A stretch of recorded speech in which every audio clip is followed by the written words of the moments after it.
en fait, c'était même une phobie au début de monter sur scène. Ça représentait absolument tout ce qui me faisait peur dans la vie. Ok. Apprendre un texte par cœur, avoir des gens qui te fixent, essayer de leur faire monter sur scène en ayant la prétention de leur faire croire que t'es marrant.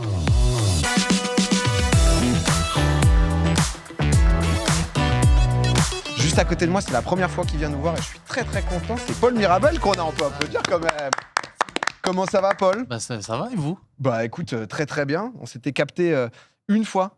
C'était Ouais. pour le match des héros avec Zach aussi. D'ailleurs, c'était pour un événement foot. Mais trop content de te voir ici, déjà sur Twitch et en plus sur Popcorn, ça fait plaisir. Moi aussi, en plus il y a du petit popcorn, donc J'ai vu. C'est une tartine de kiff. Ah ouais, j'avais envie, mon cher Paul, qu'on parle aussi un peu de toi, parce que forcément, tout le monde te connaît maintenant quasiment en France. J'imagine que, comme beaucoup de gens, moi je t'avais découvert avec la vidéo qui t'a un peu fait exploser à Montreux, qui je crois désormais, le sketch, il doit avoir 26 ou 27 millions de vues. Ce qui, pour un sketch, c'est quand même énorme. Celui-là, ouais, j'étais curieux un peu de... il se passait quoi dans le Paul Mirabel d'avant ce sketch, de qu'est-ce que tu faisais? T'essayais déjà d'être humoriste, t'étais de partout sur les scènes parisiennes? À ce moment-là, là Ouais. Ce qui est marrant, c'est que c'est vraiment mon premier sketch. C'est-à-dire que c'est un peu bizarre, mais quand tu commences dans le stand-up, tu cherches assez rapidement à pouvoir jouer. En fait, tu mesures ce que tu sais faire en nombre de minutes. Tu vois, c'est-à-dire qu'à cette époque-là, moi, le sketch, il fait 8 minutes. Si on me demandait sur une scène de jouer 15, je pouvais pas parce que j'avais vraiment que 8 minutes d'écrite. Ok. Et je me souviens que je jouais entre 3 et 6 fois par soir, quasiment tous les soirs, ce sketch-là pendant 1 ou 2 ans, je pense. Je jouais vraiment partout dans Mais Paris. c'est quoi ta journée quand tu joues? Genre, tu joues dans 6 endroits différents? Ouais, je le fais toujours moins et plus intelligemment qu'avant, on va dire. Mais tu commences à 18h et tu rentres chez toi à 1h du matin et tu joues à 18h quelque part, à 19h quelque part, à 20h. Tu passes premier de la soirée à un endroit pour passer dernier sur un autre truc. Et moi, j'ai fait ça pendant très longtemps. Ça te permettait un peu d'en vivre, toucher quelques cachets, un peu, c'est ça, de faire 2-3 Ouais. trucs. Ouais, et surtout, en fait, je partais du principe que, je sais pas si ça s'est vérifié, mais que, en fait, si je joue 6 fois plus qu'un gars que quelqu'un, si je fais 6 scènes alors qu'il en fait qu'une, il y a un moment où mes heures de vol sur scène, tu vois, elles vont se ressentir et j'aurai 6 fois plus d'expérience que lui et de niveau à un moment. Pas sans être dans un truc de comparaison, tu vois, mais de me dire, si tu vas au sport 3 heures par jour, eh ben, il y a un moment où tu vas plus vite progresser que si tu y vas qu'une fois toutes les 3 semaines, quoi, Logique. tu vois. Ah ouais, toi, t'es allé en speedrun, tu t'es dit, vas-y, il faut que j'engrange de l'expérience, etc., que j'aille à fond. C'est ça, j'imagine aussi, qui te permet d'être invité quand même à Montreux, non? C'est aussi que, bah, du coup, le fait de jouer partout, ton nom, il commence à circuler un peu à droite à gauche et ça commence. Mais là, après cette vidéo, t'as dû te faire spam de partout, dans des producteurs, etc. Tout le monde a dû se dire, lui, il a un nouveau truc, parce que c'est vrai qu'à l'époque, je crois que c'était période Covid, non? C'était début Covid, début 2020, ça, à peu près? Ouais, exactement. On l'a fait en décembre 2019 et le sketch est sorti en février. Et moi, Ok. j'ai commencé la scène en 2018. Ah ouais, donc en plus, pas si longtemps après, c'est vrai que tu me disais, t'as même joué dans des chichas et tout. Ouais. Ça prend de l'XP quoi qu'il arrive, quoi. Oh, la Ah, légende. non, mais c'était vraiment, ouais, il y a ce truc de jeu vidéo de je veux me battre contre tous les monstres, tu vois. Non, mais Et donc du- les clients de les boss. chicha, non, mais Final du- boss. Non, Il mais allait c'est dans ça, tous les je te jure biomes. qu'il y a un peu ce côté, la chicha, c'est le boss de fin de Warcraft, tu vois. Si ça a marché avant et que ça marche. En fait, je voulais vraiment le jouer dans toutes les situations possibles pour être sûr T'étais à l'aise, quoi quoi. qu'il arrive, j'ai des balles dans mon fusil qui fonctionnent, tu vois. Et en fait, bon, après, les galas et tout, c'est un autre contexte, mais que ça prendrait ces proportions, j'aurais jamais pu l'imaginer et je suis jamais allé à Montreux pour ça, mais je savais que normalement, moi, je maîtrisais mon passage. Ouais, donc du coup, au moins, t'allais donner le maximum, etc. Et tu pouvais rebondir et être découvert. Et c'est vrai que ce que je te disais tout à l'heure, c'est une réalité ou pas, ce côté où j'imagine, ça, on voit une nouvelle tête dans l'humour quand il y a ce genre de perf. Après, les 28 millions de vues, ça a été progressif aussi. Mais ça, le côté producteur, de Ah ouais. gens qui veulent te signer, etc. Je sais pas trop comment ça marche dans le milieu de l'humour, du stand-up. Ouais, c'est un peu ça. L'idée, en fait, au début, tu fais tes trucs dans ton coin jusqu'au jour où, normalement, il y a des producteurs qui s'intéressent à toi et qui décident de produire ton spectacle. Donc, ça implique, en fait, pouvoir te payer. C'est comme si tu signais un contrat pro un peu au foot, tu vois. Et donc, te rémunérer pour faire ton travail, pouvoir te consacrer qu'à ça. Moi, je crois que j'avais déjà une production à ce moment-là. Ok. Mais par contre, j'ai vraiment, pour l'anecdote, je jouais à cette époque-là dans le petit théâtre dont tu parlais tout à l'heure. Je jouais à la Petite Loge, c'est le plus petit théâtre de Paris. Il y a Qui combien de fait personnes 23.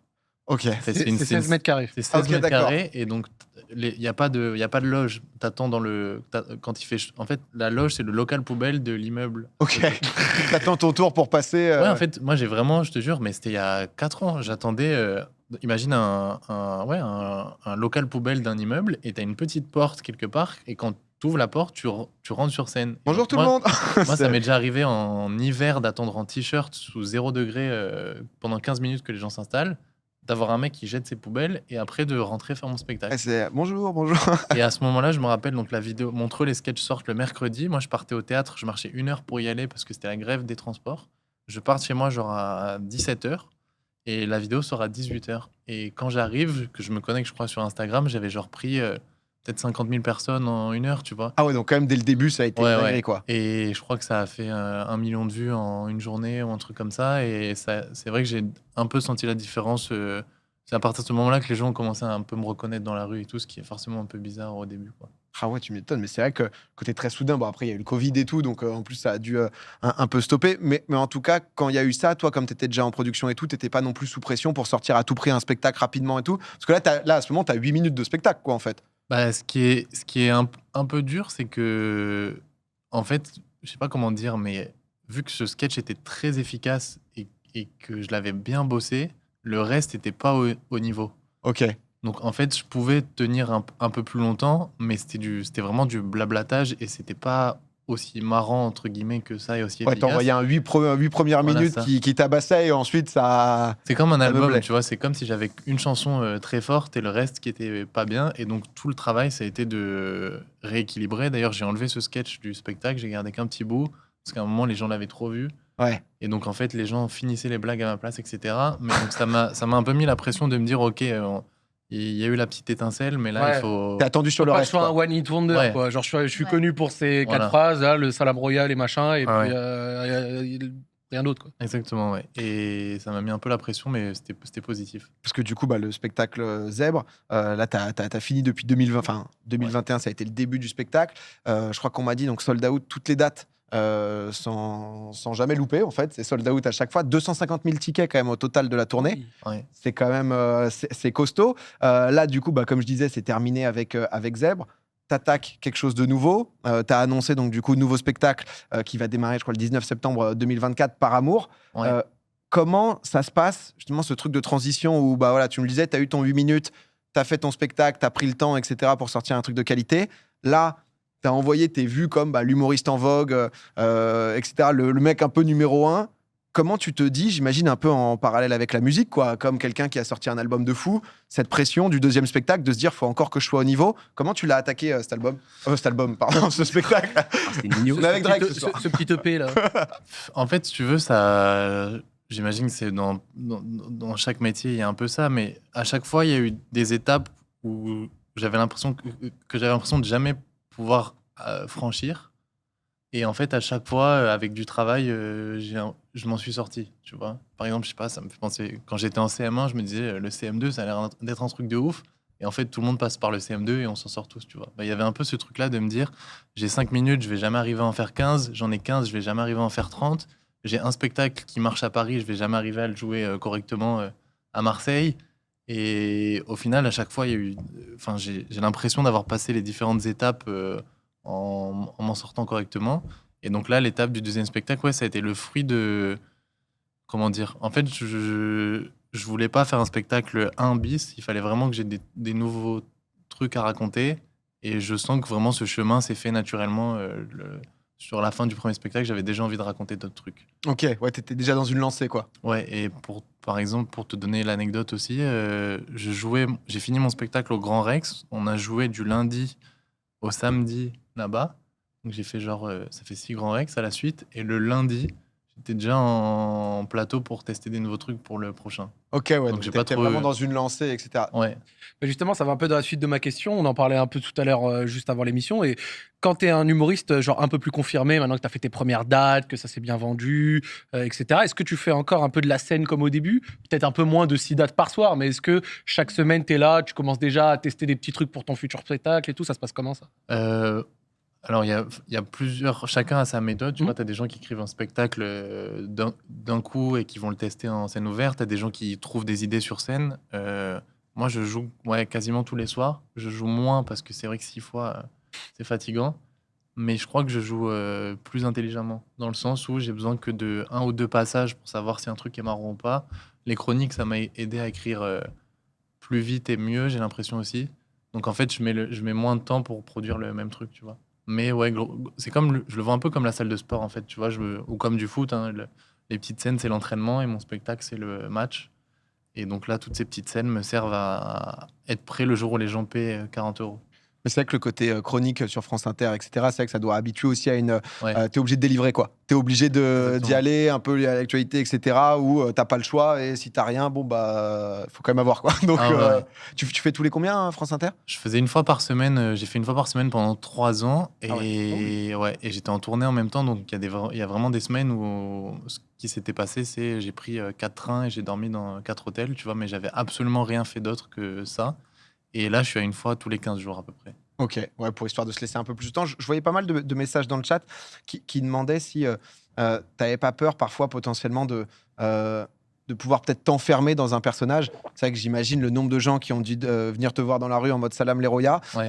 et de rester peut-être un peu bloqué là-dedans. J'imagine que ça a été les questions qui te sont passées pour écrire le spectacle. En fait, je t'avoue, ça m'a jamais vraiment trop inquiété parce que je sais que ce sketch, ça correspond à vraiment ce que j'étais à cette période, tu vois. Les gens pensent que c'est un personnage, mais j'étais vraiment à 95%. C'est un peu exagéré parce que par définition, tu es sur scène, mais j'étais vraiment comme ça.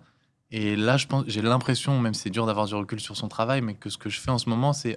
Les gens l'ont pas vu parce que le spectacle n'est pas sorti, mais c'est vraiment moi maintenant, tu vois. Et donc, le moi de 23 ans n'est plus le même qu'à 28. Mais je préfère que les gens aient cette crainte et qu'ils soient surpris, Ouais. plutôt que laisser les gens un peu indifférents, tu vois, et qui se disent, bon, lui, il a pas de personnage ou ce que tu veux. Ah oui, bah Tu vois. vaut mieux arriver aussi fort que Ouais, justement que l'inverse. Ouais. Il y a des relations avec, par exemple, les autres humoristes, de temps en temps, un peu une scène. Est-ce que tu parles avec certains? Est-ce qu'il y en a qui ont pu te donner des conseils, des trucs? Ça, c'est comment dans ce sens? Euh, alors, comment je peux dire ça? J'ai mis du temps à capter que, en fait, ça restait pour beaucoup des collègues de travail. D'accord. Dans le sens où, tu vois, ça reste mon métier. Il y a des gens avec qui j'ai plus d'affinité que d'autres, même si on a la même passion. Euh, il y a des gens qui ont des façons de travailler différentes. Chacun a des objectifs différents. La particularité, c'est que dans le stand-up, tu peux croiser des gens qui débutent, qui font ça depuis 1 mois, qui jouent sur la même scène que quelqu'un qui fait ça depuis 20 ans et qui est une superstar, tu vois. Donc on se connaît tous un peu. Moi, j'ai la chance d'avoir des amis, de m'être fait des amis dans ça et d'avoir des gens, tu vois, Jérémy Ferrari, Florence Foresti, Jamel, des gens que j'ai pu croiser, avec qui j'ai pu travailler, qui sont là si besoin pour me donner des conseils. Donc, il y a des petites familles, on va dire.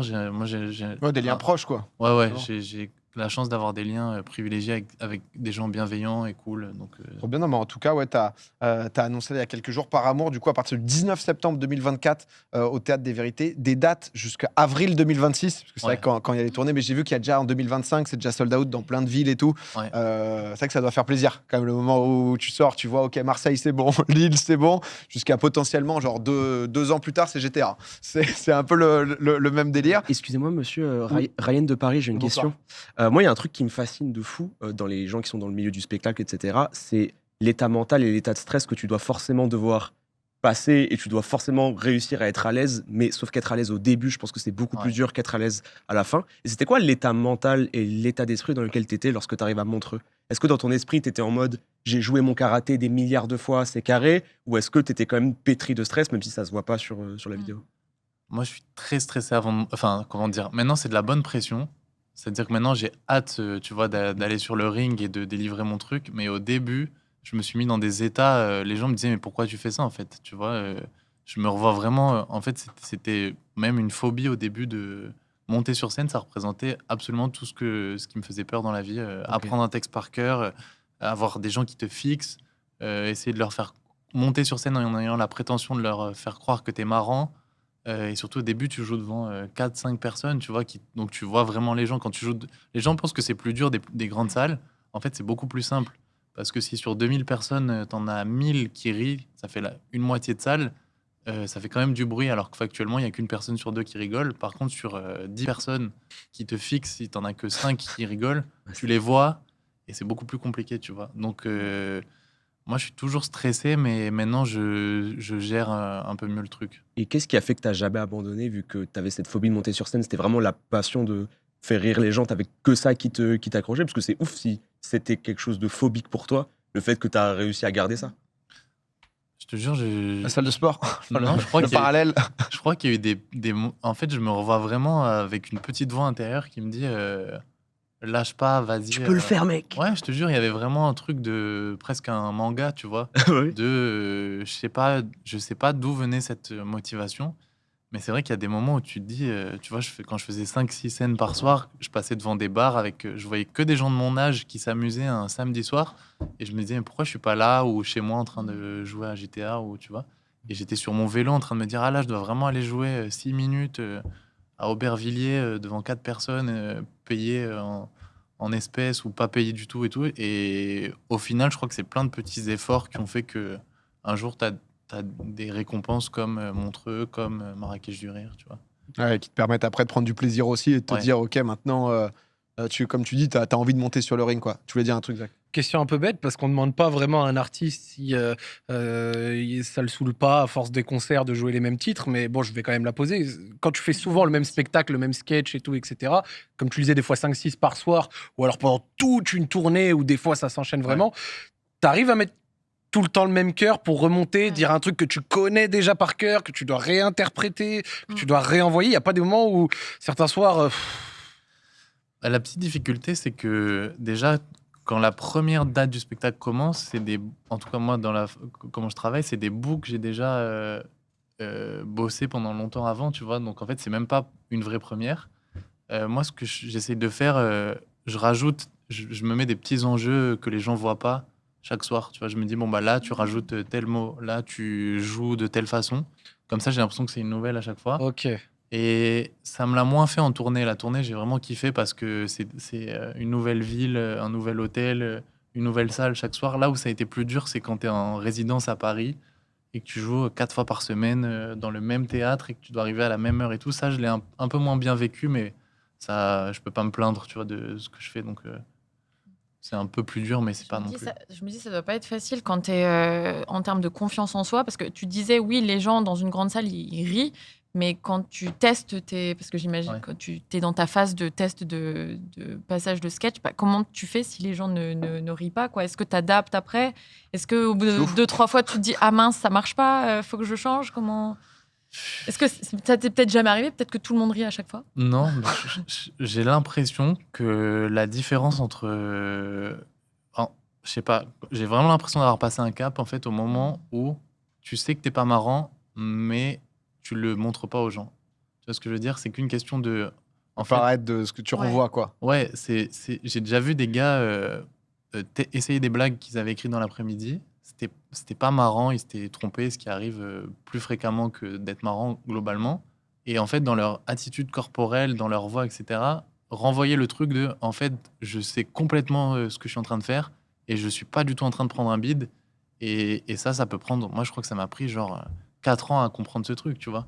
Et c'est dur, je t'avoue, surtout qu'en plus, tu sais, il y a un peu un truc de drogue, c'est vraiment c'était 10 minutes d'adrénaline de la journée qui sont en plus à 22h. Donc quand t'attends ça toute la journée et que quand t'es sur scène, t'es pas marrant, c'est un peu compliqué, mais bon, tu vois... Surtout que tu vis ça, comme tu dis, moi j'admire énormément parce qu'au final, t'es tout le temps sous le stress de devoir être marrant, de devoir que ton spectacle y plaise, que ça doit être difficile quand les gens rigolent pas, quoi. C'est dur. Bah ouais, t'as la réaction en direct, quoi. Et t'es pas matrixé par les retours? En fait, je pense que quand t'es humoriste, tu peux tellement juger vite le retour avec le rire, Ouais. mais ensuite, tu as tellement de jugements autres, parce qu'en plus, avec TikTok, avec les moments où les gens doivent... Pour moi, je trouve vraiment que l'humour, c'est quelque chose qui doit rentrer dans un contexte, et parfois, quand tu n'arrives pas à rigoler pendant 10 secondes, c'est pas la même chose que lorsque tu regardes tout un spectacle où tu es dans l'ambiance et tout. Ah C'est ouais. forcément Ouais. plus facile d'être dans l'univers de quelqu'un. C'est pour ça que lorsque tu vois les réels et les TikTok shorts et que tu es en mode ouais, il est pas drôle, je vais sur 5 secondes, je trouve ça dur. Toi, t'as pas été matrixé par tous les retours de ça quand tu as des critiques sur ça, parce que lorsque les gens vont critiquer ça, tu as plus l'impression qu'ils critiquent ce que t'es en tant que personne plutôt que ton art, parce qu'en vrai, l'humour fait partie de toi. Donc comment tu as pu gérer Déjà, je t'avoue, moi, pareil, ça fait un peu phrase de footballeur, mais pour moi, la réalité, c'est vraiment le terrain. Ouais, Tu c'est vois, ça. dans le sens où que les gens sur Internet, de manière anonyme, sur un truc isolé, aient un avis, je dis pas que ça m'impacte pas, mais c'est autre chose que d'avoir des gens en face de toi qui ont payé dans une salle. Donc, j'essaie de dissocier les deux trucs. Après, je me dis aussi que les gens, ils jugent ton travail. Ils me jugent pas moi personnellement, tu vois. Et au même titre que moi, il y a des artistes, des films ou des domaines d'activité dans l'art qui me parlent moins. Il y a des gens qui ont le droit de moins aimer ce que je fais que d'autres, tu vois. Et c'est ce qui fait que c'est trop bien, parce qu'il y a du choix vraiment pour tout le monde et il y a plein C'est d'humoristes. les goûts, quoi. Ouais, c'est les goûts et les couleurs de chacun, ça, je peux rien y faire. Moi, j'essaie juste de me dire, quand les gens viennent me voir et qu'ils ont payé et qu'il y a eu une démarche de, je sais pas, tu vois, quand tu es en tournée, il y a des gens qui viennent de loin, qui ont pris une place de parking, qui ont pris une nounou, qui ont fait un resto, qui ont pris 5 places pour la famille. Là, je me dis, il faut quand même que je leur livre un Que ça truc soit new de tout, ouais. qualité. Après, les aléas d'Internet, je t'avoue que j'ai passé ce truc de me dire, bon, J'avais envie qu'on parle d'un sujet où on te connaît peut-être un peu moins. On a vu dans le spectacle Zèbre, t'en parles un petit peu à la fin de. T'as 2 frères, dont un petit frère qui est autiste. ouais, Et t'es parrain d'un restaurant qui s'appelle La Belle Étincelle, ouais. qui en fait est un restaurant qui, si je dis pas de bêtises, emploie que du personnel en situation de handicap, enfin Ouais. une majorité en tout cas, et qui est un peu en difficulté. Est-ce que tu peux nous en parler? Ouais, j'ai mon petit frère, du coup, dont je parle à la fin du spectacle, qui travaille là-bas. C'est un restaurant qui est sous couvert d'une association qui s'emploie, du coup, à employer des personnes en situation de handicap. Et le propre de l'autisme, c'est que c'est dur de trouver du travail et de s'insérer et de sociabiliser. Et donc, eux, ils ont vraiment monté ce truc pour que ça occupe ces personnes dans la journée, ça leur permette de rencontrer d'autres personnes. Le restaurant marche bien, mais c'est tout le temps plein, c'est très bon. Donc, s'il y a des gens qui sont à Paris, je vous recommande d'y aller. La petite contrainte, c'est que ça demande une logistique un peu plus importante que pour un restaurant normal. Un encadrement, quoi. Un encadrement un peu différent, ouais. Et donc, ils ont quand même besoin d'argent et de donateurs régulièrement. Donc, s'il y a des gens, je pense que vous pouvez retrouver, ouais, il y a le lien de la cagnotte là. Je vous encourage à donner. Nous, j'avais fait un Olympia caritatif pour eux, etc. Et voilà, je crois qu'ils ont besoin d'aide comme toute association. Et il y a des gens qui mettent beaucoup de cœur derrière ça. Donc, si on peut les soutenir, c'est cool. Mais c'est génial comme Ouais. initiative. J'avoue que je savais pas que tu faisais partie, enfin que tu étais parrain de l'initiative et du resto. Et non, mais c'est très bien. Le lien est dans le chat si jamais le message est épinglé. Sinon, vous voyez aussi juste en face où aller. Ça va essayer, ça va tester, parce que c'est vrai que c'est le genre d'initiatives qui sont géniales. Je regardais un peu sur le site avec voilà, des initiatives au top. Voilà. Merci en tout cas pour ces quelques mots, mon cher Paul. C'est vrai que c'est sympa de t'entendre, parce que là récemment, forcément, tu as annoncé ton spectacle, donc on te voit un peu plus. Mais c'est vrai, tu as pété tellement vite et fort, etc., que c'est sympa de savoir ce qui se passe un peu dans ta tête. Ah, merci beaucoup.